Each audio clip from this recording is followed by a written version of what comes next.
Hello everyone, and welcome to the final week of this prompt. So just to give you an update, I have pretty much stitched all my front cover down.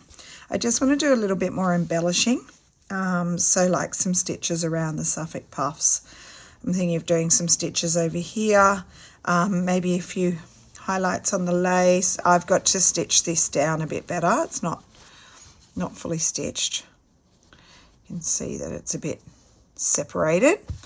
Yeah, so I'm just going to do a little bit of embellishing. I'll probably speed this up in a minute. You can just watch me do a bit of it because it'll be a bit boring watching me do the whole thing. The back of my pouch is done. I'll just show you that. This is the back. So Hexie's also down. I did the Cantha running stitch across the whole piece, stitched it down to a base of calico. I put this rectangular piece of lace, it was a lovely piece I got at the sewing basket, and then stitched down the other embroidery that went with this one. So I stitched them down in the same manner. So that's the back. I'm really happy with the back. I think they go together really well. So back's done. Now I'm just going to do a little bit more embellishing on the front.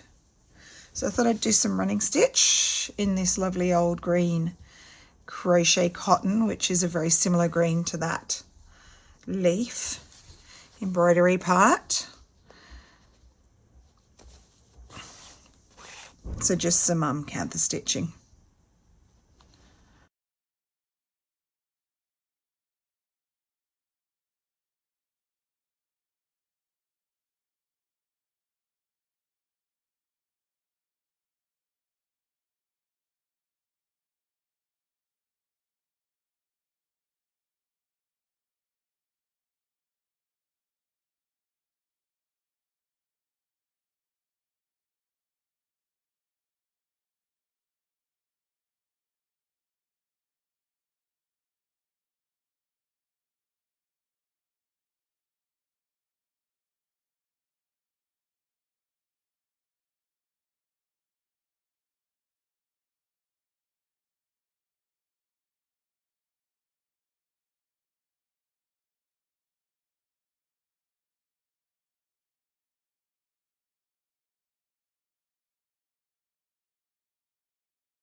Okay, so I turned off the camera and I've finished all my embellishing. I stitched on a bit of rickrack. I did some extra kind of embroidery, French knots.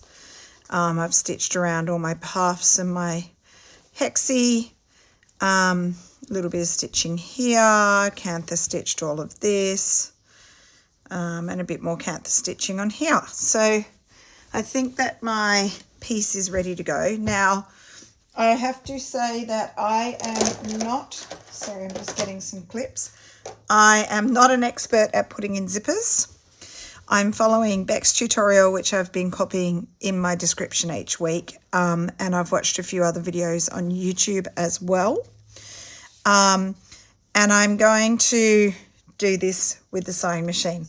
I know it's not slow stitching when I'm using a sewing machine, but I want my pouch to be strong and I don't want it to take me forever to stitch. So I'm going to do the construction of the pouch with the machine. Now, I'm going to explain how I do it or how I've watched other people do it on YouTube and Beck. Hopefully it works for me, fingers crossed. So I've got my this bit in place here. Then this one I'm going to put onto this side. Now my zip, I will lay across the top there. So the way you lay your fabric in your zip, this is the front side of my pouch facing upwards. This is my zip facing downwards. So the teeth, which are on this side, face down. And then this is going to be my lining fabric, the back of that quilt that had the feed sacks. and that is going to face downwards. So backside of the zip facing the front side, the good side of my lining. Okay, so I'm using the quilting clips to clip that into place. I'm going to do each end first, just to try and get it lined up nicely. Actually, no, I might clip in the middle first so it doesn't move everywhere.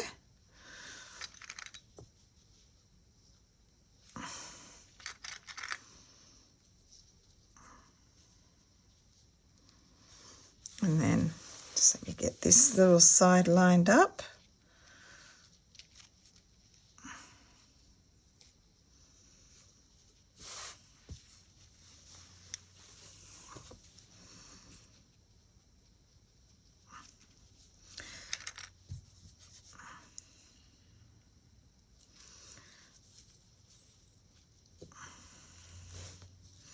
All right, so I'm following Beck's tutorial here. There are other ones. I did watch some others, but Beck's is nice and clear. So I'm following along with hers, and hopefully it works for me. Lots of clips. All right, so what I now do is, it's all sandwiched together. I will sew. You know, you can, most tutorials I watched used a zipper foot. Beck doesn't. She just sews close to the edge because she likes to see some of the neon zip. I'd like to see some of the neon zip as well. So what I'll do is I'll sew close to the edge using a normal machine foot. Fingers crossed. I hope this works. All right, I'm going to go ahead, grab my machine. I'll do the stitching off camera and then I'll come back and show you. All right, I'll be back in a sec. All right, so they're stitched and then I just ran a top stitch along there. You can see it's on both sides. So I've gone off a bit there. My stitching's not the greatest. I haven't used the machine in ages, but anyway, I've not really caught the corner there, but it'll end up in the seam, so hopefully it'll work out. And then what you do is you get your back and you want to put the back, so you'd be lying it down this way, the back's facing up and then the right side of the zip is facing down. Okay, so just trying to line that up with the front side. And then with this, I had to join an extra piece because it wasn't quite long enough. So I'm just going to have that at the bottom. And I would face this one down on top of the zip. Okay, so just trying to butt the zip up to the back side there. And I'll clip it.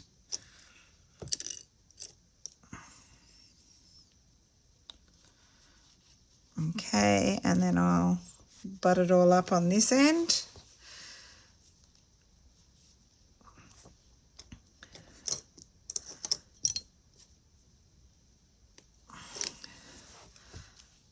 Actually, that needs to stretch out a little bit.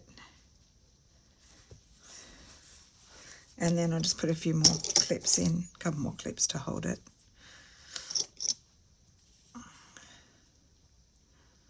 And I will run the machine over it again.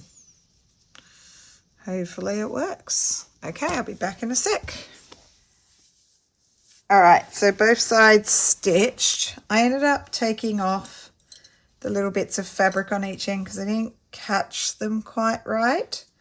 I'm not fully straight.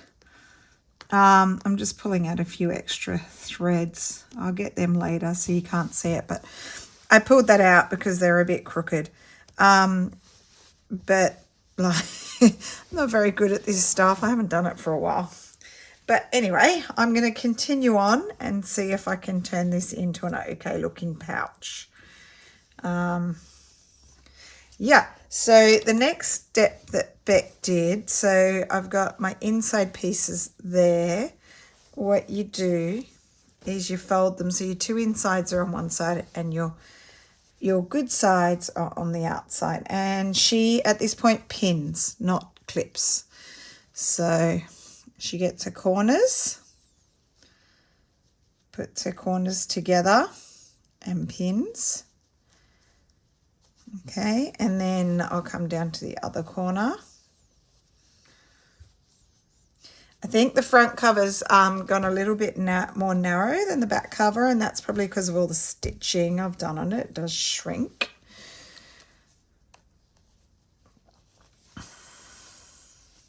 So actually what I might do is pin on this side because this is my front cover, and that's the line that I'll go for.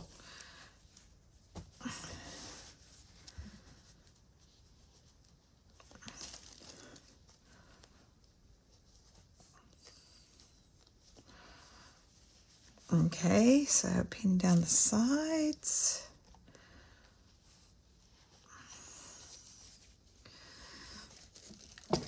And I'm coming up to dealing with my zip.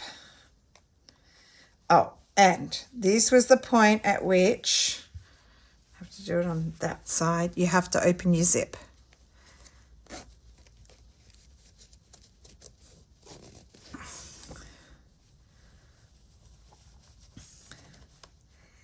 Let's take that off and I'm going to open it up to the middle.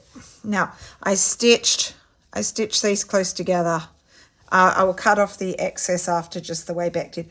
Please watch Beck's tutorial. It's going to be much, much, much better than mine. I really am not an expert at this, and she is far better. Now, I'm pretty sure she said that the zip will naturally fold towards the inside.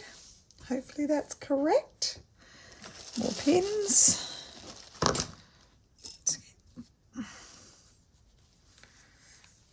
Oh, sorry, pin corners first. See, watch Beck's video, not me. She's going to remember to do everything in the right order. So pin that corner, and I'll come over to this corner. Now you needed to leave your gap for turning, so that's where Beck put clips to remind herself to leave a gap.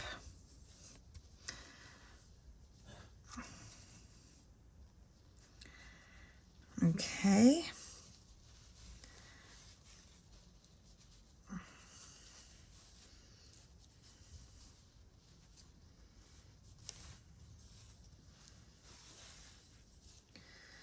Okay, so all in place. What I will do now is I will stitch around. Can you see on camera there? Yep. I'll stitch around the whole, pin, the whole thing.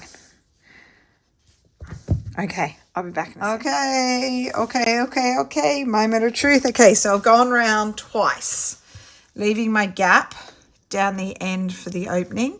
And following Beck's tutorial, I went forward and back here, then all the way around. Now at this point, you can cut off your excess zipper. Okay, so I'm going to do that on both sides. And she also said she just cuts away a little bit of the bulk. So let's cut the zipper away and a little bit of bulk. Okay. Excess on this side and a bit of bulk. Okay, and then the corners, making sure you don't snip through the stitches, just cut the corners off. Ugh, so much mess there. And corner and corner and corner. Now I'm just going to check, clean that off later. I'm just going to check on both sides that I've got the fabric the whole way around. Yep, stitching twice has made sure that that's happened. All right, here we go. It's time to turn my pouch the right way around. Let's see if the zipper's a failure. Okay, here we go. I only made a little hole, so this will be fun. Little hole, bring through my lining. It's going to be fun getting my heavy stitching through this hole. I maybe should have made it a bit bigger. Trial and error. Problem is you don't want to make a mistake with this because your stitching of your pouch takes too long to redo it. It's not something that you can do quickly. Okay, here comes my lovely pink zipper. My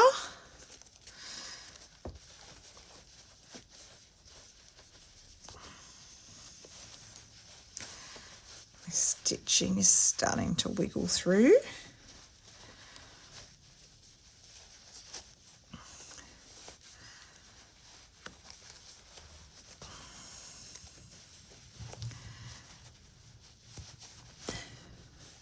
Okay, we're getting there.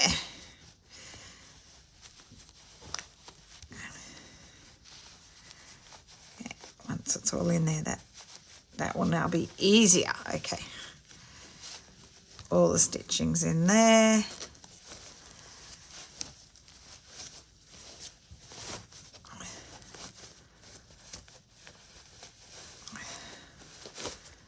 Okay, here it is. It's coming.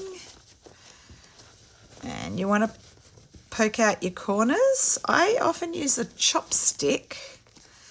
Let's see what my zipper looks like. Ooh, I think it might be okay. Kind of lined up there, not so good, but I'm going to get a chopstick and poke out my corners, and I'm going to come back and show you. And then the last little thing is to whip stitch, close your opening. But I'll be back in a sec. I'll find my chopstick. Okay, this is my chopstick from when my son was little. It was his beginner learning to use chopsticks. So this is what I normally use as a turning tool because it's not too sharp. If you use a pencil or a pen, it can poke through. Okay, so I'm just getting my little corners out. I do actually have a pokey tool that's designed for this kind of thing. There's actually quite a bit of bulk there because of the lace. And that might be the best I'm going to get. And just getting my edge poked out there.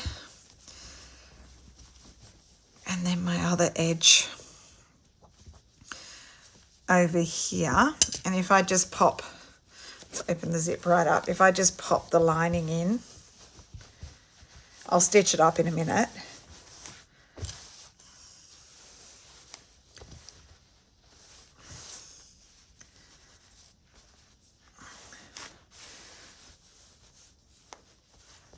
Okay, let's see. Bit not perfectly lined up there, but that's not too bad considering I'm really not much of an expert at this. I really have only done zippers a few times, so there's my pouch. What do you think? I'm actually happy with that. And what I do have on my Delphonics pencil case, I have a little charm that I actually bought from Beck over a year ago, a little apple charm. Let's take it off my Delphonics. And I can put the little charm on my zip. How cute is that? Did I do the zip the right way? Do you go left to right? Does it really matter? I don't know. Anyway, I'll push the edges out a little bit further, actually. Can probably even just do it along like that. And you don't need to see me whip stitch the little opening close, do you? Because that's pretty straightforward. You just bring it out and a few loose threads to take off, and you just sandwich them together, just so you can pin it. So you just get this turn in your little edge. pin it together and just whip stitch it close. It doesn't really matter if you can see the stitches. There is a different way to do it so you can't see them. If you know how to do that, that's fine. So I'd just pin that or clip it, whichever, and close it off. So I'll do that in a minute. I'll do that off camera. But anyway, hopefully the ones that have done pouches, zipper pouches, you have success with your zip, probably better than mine. But please watch Beck's video. I'll link it again at the bottom so that you can see hers. So there's my little pouch. All right, thank you for watching, and next week is our next prompt reveal, and Rach will have her videos coming first. Mine have been a bit all over the shop in the past sort of month and a half. Maybe I should just say mine are going to come out on Thursday, because often that's the case. All right, so I will see you again next week for the second last prompt. Thanks for watching. Bye.